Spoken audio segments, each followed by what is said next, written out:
Alright, let's see what we have here.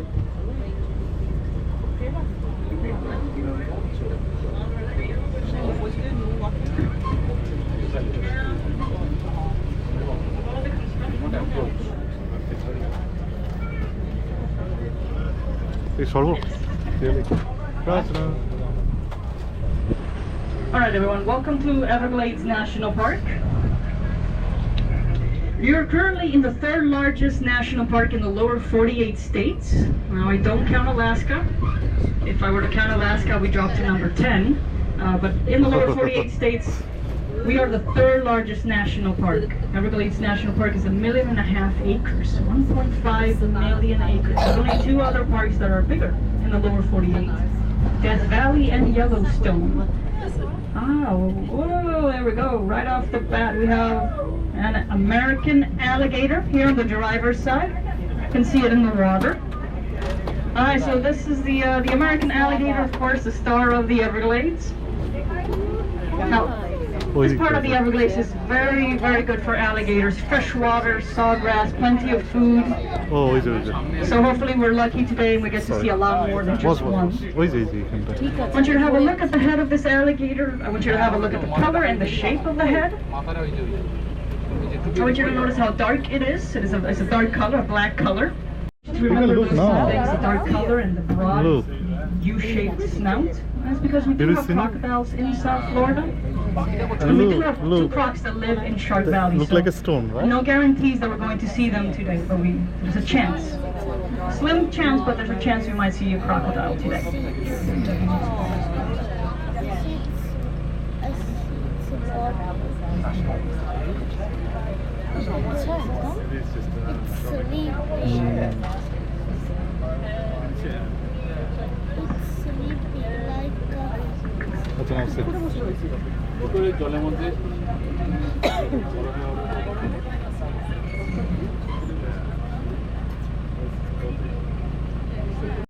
This is that famous river of grass. You might have heard of that term used before to describe the Everglades. Some people call the Everglades the river of grass, sort of like a nickname for the Everglades. And it was coined by Marjorie Stoneman Douglas. She wrote a very famous book in the 1940s called The Everglades, A River of Grass. And she was primarily talking about this ecosystem.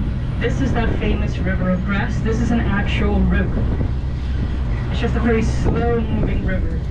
The water in this river flows about 100 feet per day. In some parts of the Everglades, maybe 50 feet per day. It's a very slow-moving river dominated by sawgrass. Hence, the river of grass. This is the largest and the deepest slough in the Everglades. And we call it the Shark River Slough. Not because we see sharks here. I'm sorry to disappoint some of you. We're not going to see sharks. There are no sharks here. We're too far inland for sharks. The reason it's called the Shark River Slough is because the water in this slough is flowing to the southwest. It's actually going to make its way into the Gulf of Mexico. So it's flowing to the southwest in that direction. In the Gulf of Mexico, there is another river, more of your classic river, called the Shark River. And in that river, you do see sharks. Bull sharks, nurse sharks, lemon sharks. That's why the river was named the Shark River, because of the amount of great blue heron. And another alligator on my side of the tram, yeah? Another alligator on my side of the tram.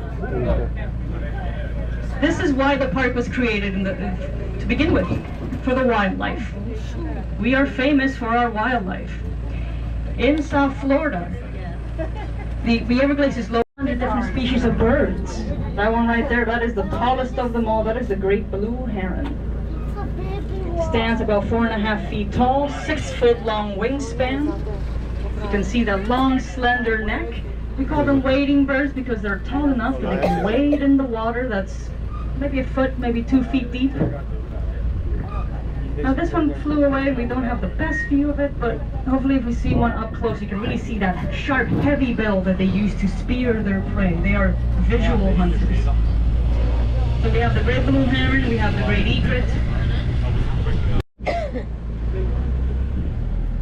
Now, even though we're known for the wildlife, we're famous for all of our wildlife, the most important thing in the Everglades is water. Water is the lifeblood of the Everglades. It's all about water here. Everything depends on water. There's only 2 seasons in the Everglades, wet and dry. Wet summers, dry winters. And welcome, you're joining us during the wet season. May 1st is the start of the wet season. Later today, I didn't mention this during the safety talk before we got on the tram, but there's a chance we may get some rain around 1-ish as we're making our way back to the visitor center, so just be prepared for that. This is typical South Florida. We already saw 2 alligators, and we're seeing some birds. This great egret here on the driver's side. It's the 2nd tallest wading bird in the Everglades, the great egret. Now the great blue heron and the great egret are year-round residents. They never really leave. There's plenty of food for them here. And even though the water rises, they're tall enough that they can wade in water that's 2 feet deep. Find plenty of food. But the other birds, wood storks, roseate spoonbills, they're not. No, they need shallow water. They can't feed in very deep water, so they leave during the summer. So we don't see wood storks and we don't see roseate spoonbills during the wet season. What do we got? That looks like a tricolor heron, maybe? Maybe. Yeah, heavy bill. Those long, skinny legs. Now this bird, being so tall and big, they can eat big fish, they can eat snakes, they can eat frogs, crayfish. They may even go after small mammals like squirrels or even mice. They have a very, very heavy and pointy bill that they use to spear. They have that long neck that they use as a catapult, like a spring, to spear their prey and impale their prey. So they can eat about pretty much anything, really. I've seen them eat some pretty big fish. But we have seen great blue herons snack on baby alligators in the past. So it happens. They're very good at catching things too. So let me get back to the alligator, let me talk about the adult alligators, the big alligators. Now alligators are semi-aquatic reptiles. They need water to survive and they need water to be happy and healthy. Which brings me to this tree island. Now I will talk about the other tree islands in a minute, but by now you may have noticed that this slough is dominated by white color. Look at those jet black legs, bright yellow bill, and white body. Typical, very quintessential great egret look. They're slightly smaller than the great blue, about 3.5 feet. Here's an alligator peeking right at us, and a big one too, here on the driver's side, in the culvert, right in front of the cypress dome, perfectly timed. That's a good sized gator here. It's in the culvert, but it's also inside, it's right in front of the cypress dome. Have a look at those eyes. See how the eyes, the alligator's eyes sit high up on the skull? So because the alligator's eyes are really high up in the skull, alligators they can have their whole body under the water except for their eyes. Oh, that's a green heron, everyone. You see that bird there on that cypress tree? That is the green heron, the smallest heron in the heron family. And these are cypress trees. Look, the alligator is going. Look, can you see it? Yeah, it's a big gator, yeah. It's a decent sized gator. So this is the cypress dome, and these are cypress trees. I want you to have a look at these trees. I know that everybody wants to look at the gator. Don't push it. But if you can look at the trees too, have a look at these trees. Notice that they don't have leaves, they have needles. Cypress trees are conifers. They're also deciduous, which means they drop their needles during the winter, just like the trees up north drop their leaves during winter. But these trees don't drop their needles because it's cold in the winter. It really doesn't get that cold in South Florida. They drop their needles because it's the dry season. Look, the alligator is moving. These trees, just like gators and the bay trees and the cocoa plum, they need water.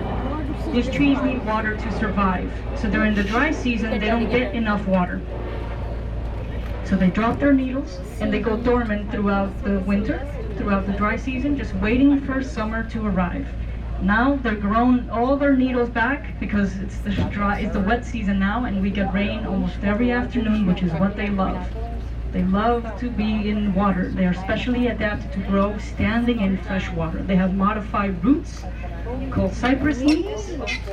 Oops, there it goes. There goes the green heron. Cypress knees are modified roots that grow upward instead of downward. Now these trees do have roots that grow down, but they also have these special roots that grow up, all around them above the water line. That is how they breathe. Those cypress knees are good for gas exchange, and some scientists think that the cypress knees also help the trees, help stabilize the tree in the water. Now this alligator's hanging out in the culvert, but this gator can also swim inside the cypress dome because these cypress trees are growing in the water. They're not sitting on dry land. They're actually growing in a natural depression. The trees that are further away from us, notice that they're taller than the trees that are closer to us. That's because the trees that are taller, they're standing right in the middle of that depression. They have better access to that nutrient-rich water, so they grow taller. The deeper the hole, the taller the tree. While the trees on the outside, they don't have as much access to that nutrient-rich water. It is not as deep. The soil isn't as deep, so they don't grow as tall. When we pull away from the cypress dome, look back and you will be able to see that dome shape. Taller trees in the middle, shorter trees on the outside. That's why we call it a dome. If you dare to, you can walk into it and the good thing about this is you can actually see that change in elevation. Have a look at that, everyone. It's like 1.5 feet. Maybe 2 feet. But that's it, that's all you need. In the Everglades, 3 feet of elevation makes all the difference. You go from a bayhead to a hardwood hammock, add another foot, you get the pine rocklands, which is a completely different habitat. Just a foot. That's all you need. So you can actually walk into this hardwood hammock and see what it's like to live inside a hardwood hammock. It will be dry. Your feet will be on dry land. However, it will be buggy. It will be very buggy. So you're gonna have to deal with the bugs. But during the wet season, if you're a black bear, where else are you gonna go? Whoa! Great blue heron. There it is. Looks like it's eating something. It's great blue heron. We have just caught something. It seems to be. It just ate it. Maybe a fish. Maybe a water snake, frog, crayfish. There's a lot of things living in the water here in the slough. It may look like there's nothing in the water, but there's plenty of little fish. Plenty of frogs and crayfish hiding under the sawgrass, hiding under the periphyton.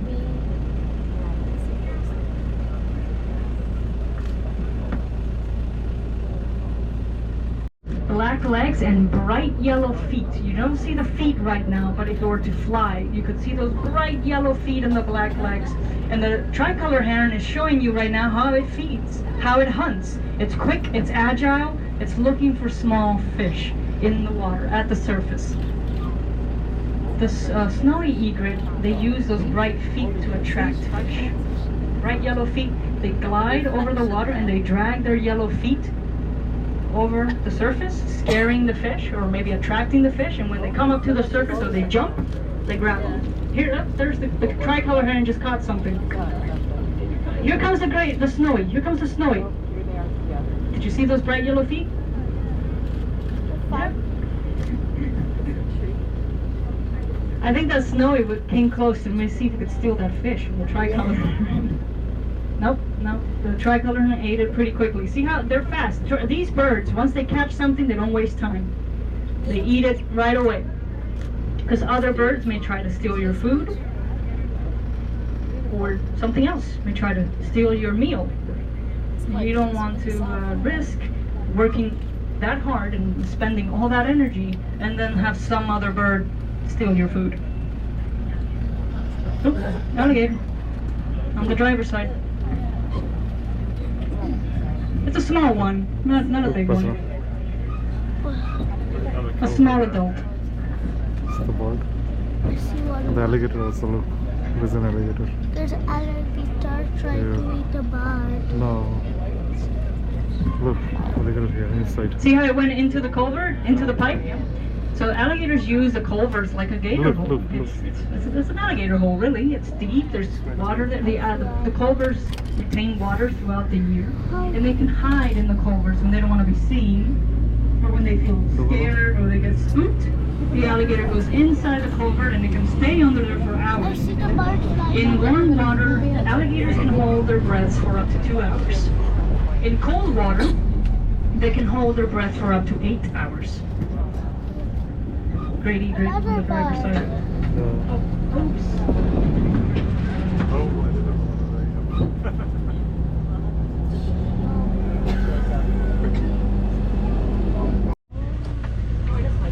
You can see those dark blue, almost black feathers on the crown of the head that go from the top. Yay.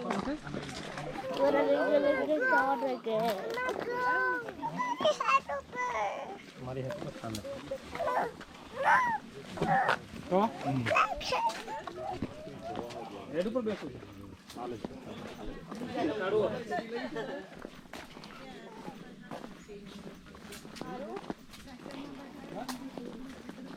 Sorry. Yes. It's dark day at the tower. Yep. I want to go. I want to discover all of the places until we're going. No. No, it's not open for another 4 weeks. It's still on. Yay.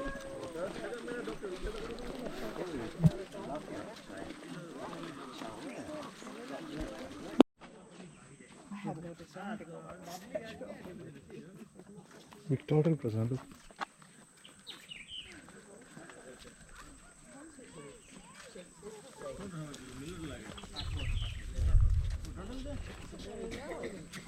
Hi, little turtle.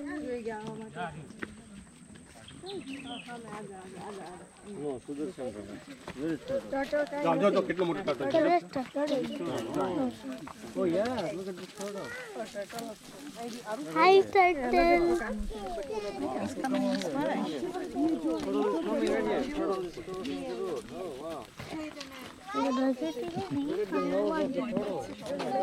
It's so cute. See? Turtle is my favorite. I don't know.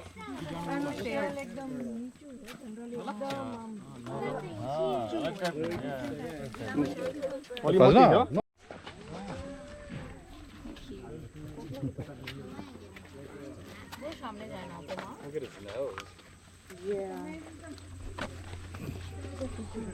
No. Fazla, they said don't do anything, otherwise police will come. There's another one. Leave it, leave it, leave it.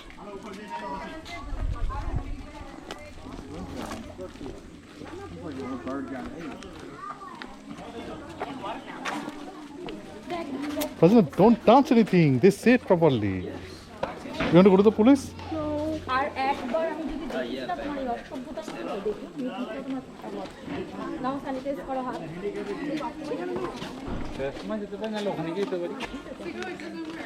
কাউকে দেখেছি এগুলো করতে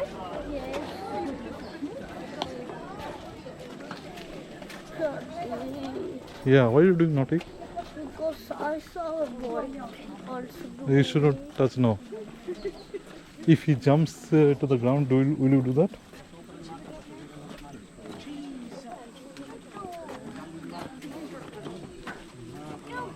This way.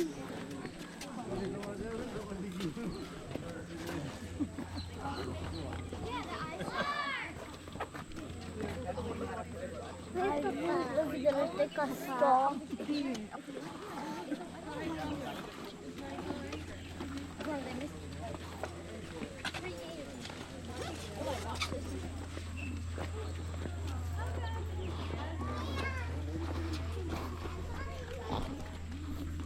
এটা এরকম দেখেছে ভালো লেগেছে শুধু হলে हाँ चाहो तो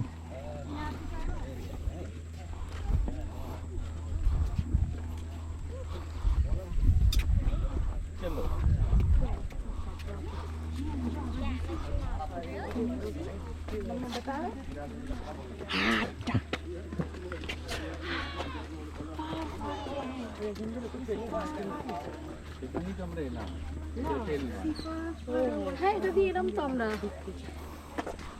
তেল হবে জঙ্গলের মধ্যে হ্যাঁ Hot.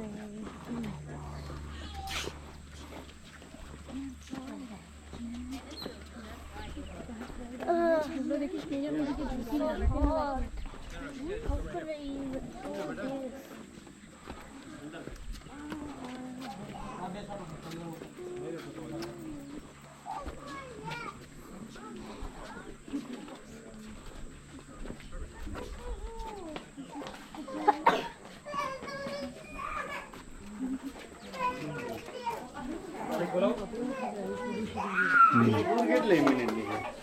오, 한 번.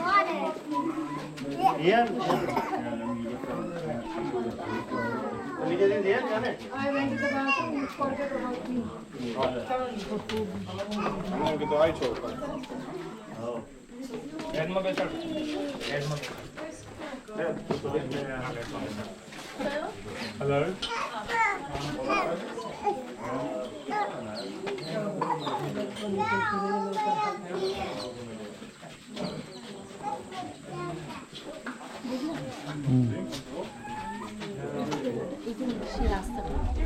Rajna, look. Say hello. Mama, let's go for why it's not allowing us to go for Free wipers. Below that, and just to the left of it, there's a little tree. There's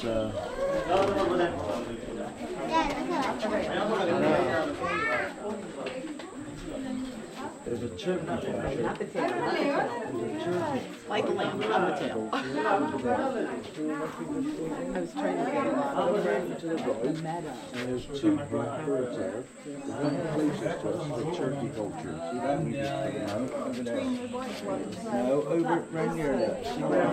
That's a turkey vulture there. See the turkey vulture and the brown. Got it? Yeah? You're on the right line. Oh, the blue is okay.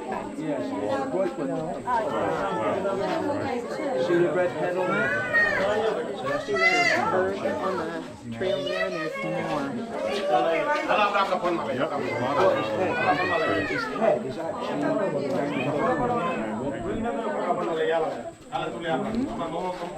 এটা scary কোথায় কোন তুলো ব্যাপক লাগছে তাই এটা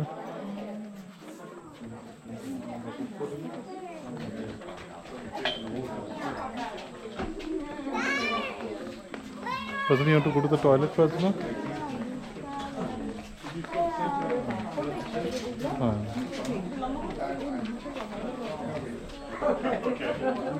I wanted to make sure. I know you're interested.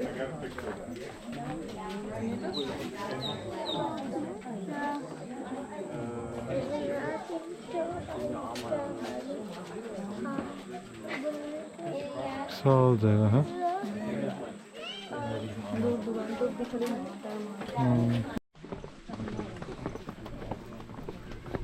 ওটা এভারগ্লেডস area হ্যাঁ বিশাল ওটাই জল হয় সবাই কি বলেছে সেকেন্ড লার্জেস্ট সব থেকে হাইস্ট মানে ইলোস্ট মনে হয় largest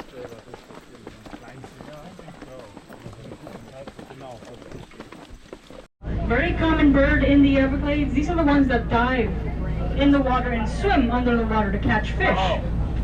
Now, this might not be the best look, but we're going to stop for another one if we have a better look at one. They have webbed feet, so they swim under the water, and they have a very pointy, sharp bill that they use under the water to spear.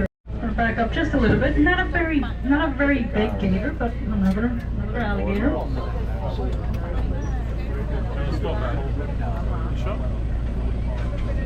It's in the water. You can see that dark color, that black color, and that U-shaped snout. So now, by now, hopefully you know alligators are not green. Alligators are black. When they hatch from the egg, they're black with yellow stripes. They have yellow stripes all along their bodies. And that helps them to hide from predators. The yellow stripes are for camouflage. As they grow and as they mature, those yellow stripes fade away over time, and they will turn black. And that's the color they will be for the rest of their lives. So alligators are not green, even though most people think they are green. I think পুরো a বডিটা lot of বোঝা people যাচ্ছে think তোমার। alligators are green. Pazina, look, Because Pazina, they're look. confused them with the You made it, huh? crocodile বডিটা or- ভাসিয়ে রেখেছে They've always been depicted Stand up, as stand up. green. Only All the that. little Is that it? coloring books that kids have, alligators are always green. All the plush toys of alligators and all the plastic gator toys that parents buy their Can you kids see? are always green for some reason. But alligators are actually black, not green. It's the crocodile that's more of an olive greenish color. The American saltwater crocodile that calls the Everglades home, it's more of an olive greenish color. Sometimes they look gray. In the water, they look brown. Now, when I worked in Flamingo, I saw lots of crocodiles, and they were more of a brown color. At least to me, they looked. Now we're not going to. I don't know if you can back up. I'd rather not, because she may be digging. She may be laying eggs, so we don't want to disturb her. But that is a female soft-shell turtle. And I know it's a female soft-shell turtle because they're the only ones that come out of the water. Male soft-shell turtles never come out of the water. They spend their whole lives in the water. Only the females come out of the water to build a nest and lay eggs. It is turtle nesting season now. This time of the year, they nest. Both soft-shell and red-bellied and yellow-bellied turtles are nesting right now. So have a look at this bird. This is the anhinga. And this is the female anhinga. And I know it's a female because have a look at the color of her head. And the color of her head, neck, and chest. She has a brown head. And the rest of her body is black. That's how you know it's a female. Females have a brown head. Male anhingas have a black head. All black.